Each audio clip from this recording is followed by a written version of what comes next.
berdoa untuk kemuliaan namanya, itu pasti dijawab tepat pada waktunya dan mantap sekali. Amin. Kasih itulah yang bisa merubah segalanya. Saya sampai ke Satya juga, pada waktu saya belum bertobat, pada waktu anak saya puber itu, perempuan yang laki tidak menjadi masalah. Kami pun mempunyai masalah, ya, karena saya dulu waktu kecil, papa saya mendidik saya streng sekali. Saya melakukan hal itu kepada anak saya seperti itu, yang perempuan, dan itu tidak, dan dia menolak karena merasa ditekan. Tapi pada waktu saya benar-benar mengikuti apa yang menjadi firman Tuhan, saya mengajar dia dengan kasih, dan dia pun akan berbalik. Dan saya belajar untuk mendengar apa yang menjadi keluhan isi hatinya. Saya terutama sebagai orang tua, saya dulu kalau mama bilang A, kamu harus melakukan A. Jadi tidak ada kasih di situ. Saya hanya menuntut. Pada waktu saya belajar, kasihlah yang bisa merubah situasi itu. Saya mendengar apa yang menjadi keluhannya. Akhirnya kami menjadi seperti teman. Dia bisa menceritakan segalanya yang tidak enak pun, dia datang kepada saya terlebih dahulu. Itu saya mengucap syukur sekali. Ya, daripada dia lari ke orang, dia lari ke saya. Masalah apapun yang tidak enak pun, dia berani bilang. Itu yang saya mengucap syukur kepada. Itu hanya kasih. Kasih Yesus yang bisa memampukan kami dan keluarga kami melakukan hal itu. Kasihlah yang menutupi segalanya, benar? Amin. Mari kita baca ayat 8. 2, 3. Barang siapa tidak mengasihi, ia tidak mengenal Allah, sebab Allah adalah kasih. Kalau kita bilang, oh Tuhan, aku mengasihimu luar biasa, kita menyanyi dengan, oh Lord, you are good, tapi kita tidak bisa mengasihi orang yang terdekat kepada kita. Coba pikirkan, Tuhan bilang, no, kasihi juga orang yang di sampingmu. Kalau saya bilang kekristenan itu adalah sebenarnya gaya hidup, Bapak Ibu. Amin. Pada waktu firman itu hidup di dalam kita apa yang keluar dari kita pun akan dirasa oleh orang. Kita tidak perlu banyak bicara. Kalau di Belanda saya boleh katakan, kalau kita banyak bicara, kasih firman ini, dia malah lari. Benar Pak? Nah, Bapak ada tahu di sini. Lari. Tapi apa yang harus kita lakukan? Kita berubah, kita kasih contoh, dia ikut. Dan baru dia bilang, mana firman ini, dan dia mengikut. Ya, mereka mengenali suami saya adalah orang yang penuh kasih. Dia tuh diapa-apainnya dia tenang, nanti Tuhan. Saya belajar banyak dari suami saya. Saya sampai bilang, kok kamu tuh bisa sih sampai begitu? Kok istilahnya udah diinjek-injek orang, kok udah dikata-katain orang, kok kamu bisa sih tetap mengasihi? Saya belajar dari suami saya. Semua jadi dia dikenal di gereja kami, di DGBI Done. Dia orang yang sangat sabar, yang penuh kasih. Saya belajar lagi. Saya diajar sama dia.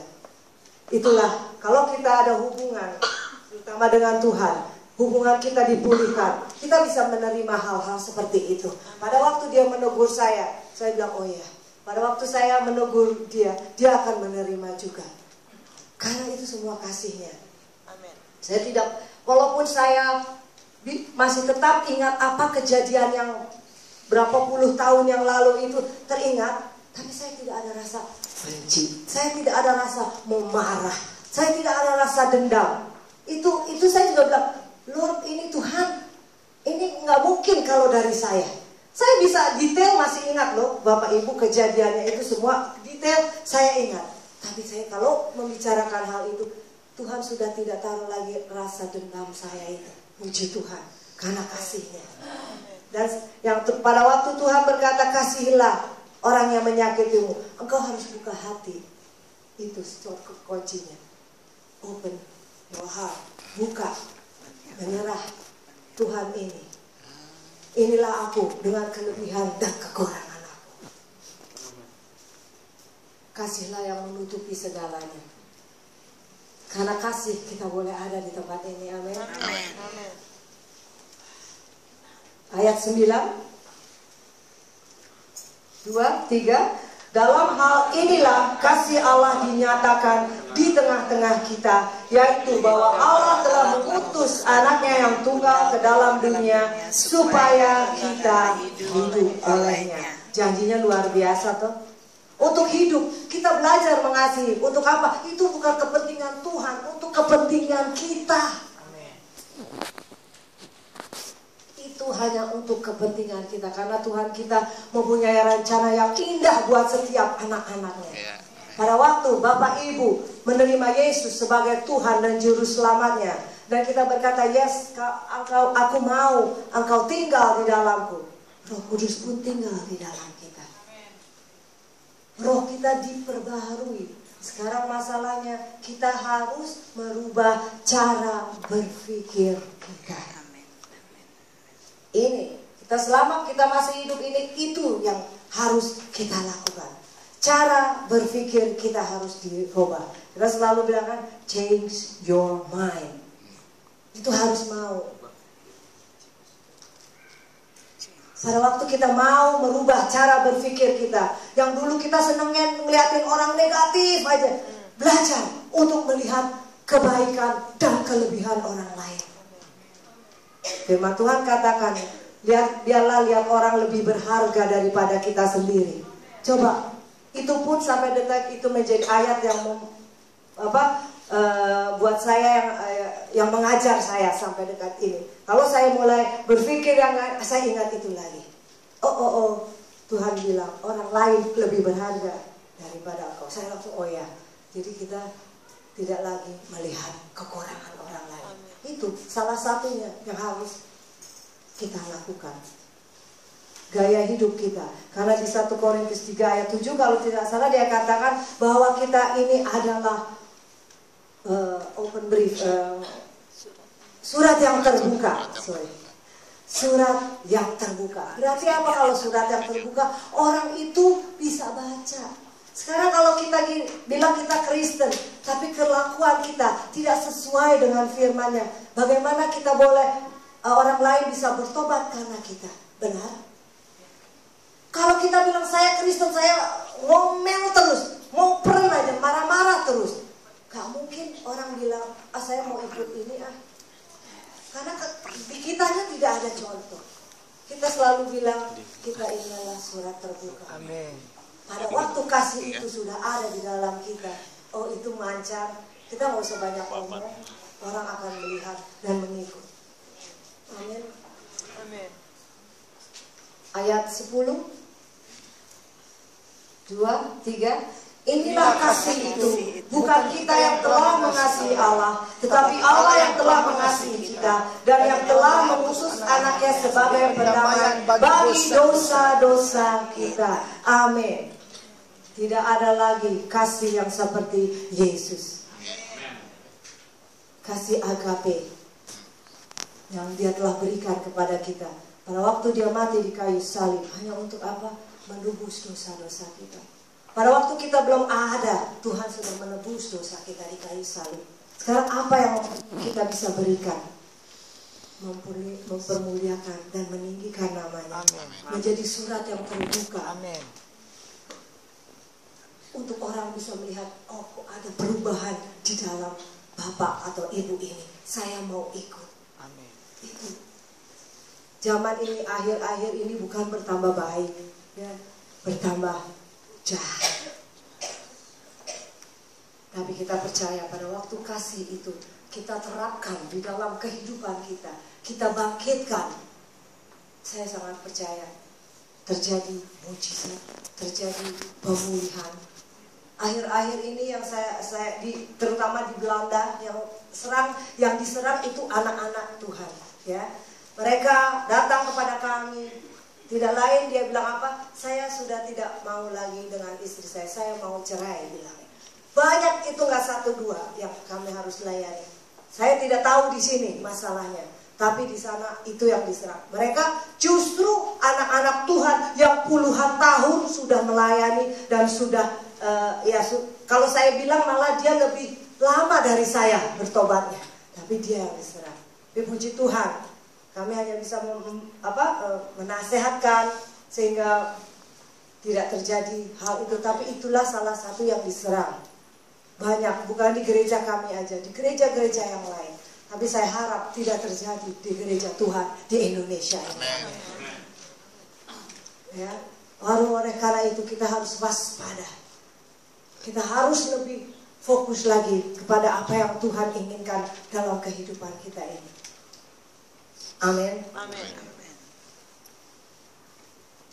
Ada suatu statement yang bukan dari ayat ini, tapi statement yang saya selalu ingatkan. Dia bilang ini, where there is love, there are always miracle. Di mana ada kasih akan selalu terjadi mujizat. Amin.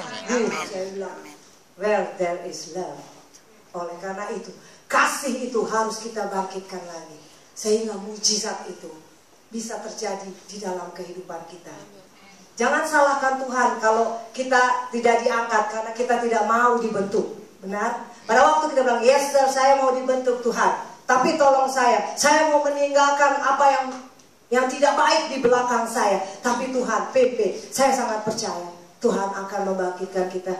Buktinya saya dan suami saya, yang tidak ada Tuhan bisa jadikan yang ada. Amen. Yang tadinya tidak berharga di mata siapapun, Tuhan boleh angkat kita. Amen. Tuhan boleh angkat kita untuk menolong orang yang mempunyai masalah seperti kita. Di gereja kami dituliskan gereja GBI, Gereja Bethel Indonesia, ya kan? Kalau kita diberi julukan di sana, Gereja Dodre terutama, Gereja Bengkel Indonesia. Kenapa? Karena yang rusak-rusak semua masuk di sana. Yang sakit hati, yang macam-macam ada di sana. Kita diberi julukan itu. Saya waktu dapat seseorang hamba Tuhan katakan itu, aduh gereja kamu tuh gereja bengkel. Saya sampai, tapi saya mengucap syukur, benar. Sesudah baik dia boleh pergi. Sesudah baik dia boleh sembuh, dia boleh melayani lagi. Amin. Jangan dibilang bengkel. Memang kami asalnya dari yang rusak itu, kami juga disembuhkan di bengkel. Jadi kami juga menyembuhkan orang-orang lain. Itu saya sangat percaya. Itulah yang diberi Tuhan memberi suami saya untuk memulihkan orang lain. Maaf. Ya, jadi itulah, biarin ya. Kita harus menolong orang lain. Amin. Amin. Amin. Juga untuk yang bapak-bapak, bukan hanya kasih, yang terutama juga ialah kasih. Bapak-bapak itu harus kembali kepada anak-anaknya juga ya. Itu loh. Bukan hanya suami istri, tapi keluarga. Anak-anak, hati bapak kembali kepada anak-anaknya. Anak-anak kembali kepada bapak. Itu pun apalagi kalau di Belanda. Dia 17 tahun, 18 tahun dia boleh keluar rumah, dia bisa punya mobil, dia bisa punya rumah, dia bekerja dengan baik. Dia kadang-kadang hubungan antara papa dan anak itu, orang tua tidak ada lagi. Dia bilang dia punya semua, dia bisa sekolah. Salah satunya aja ini, contohnya tidak jauh adalah skon mantu ya. Mantu saya. Jadi suami dari istri saya, anak saya, namanya Kevin, dia tuh waktu 18 tahun dia sudah keluar rumah. Jadi dia sudah 18 tahun, dia sudah dari 17 malah. Dia tuh sudah bekerja sambil sekolah, sambil semuanya dia lakukan sendiri. Jadi pada waktu dia umur 18, 20 tahun dia sudah bisa punya rumah sendiri. Karena dia sekolahnya juga dia bayar sendiri. Dia bisa dapat master dari rektor apa ya? Hakim. Dia menjadi rektor ya, hukum. Dia master dari hukum semuanya. Dia lakukan itu sendiri loh Bapak Ibu, bukan dari orang tuanya. Dan itulah dan akhirnya dia merasa dia mampu. Dia merasa aku bisa, semua ini karena aku. Dan puji Tuhan dia ditemukan anak saya, dan disitulah dia mulai diproses.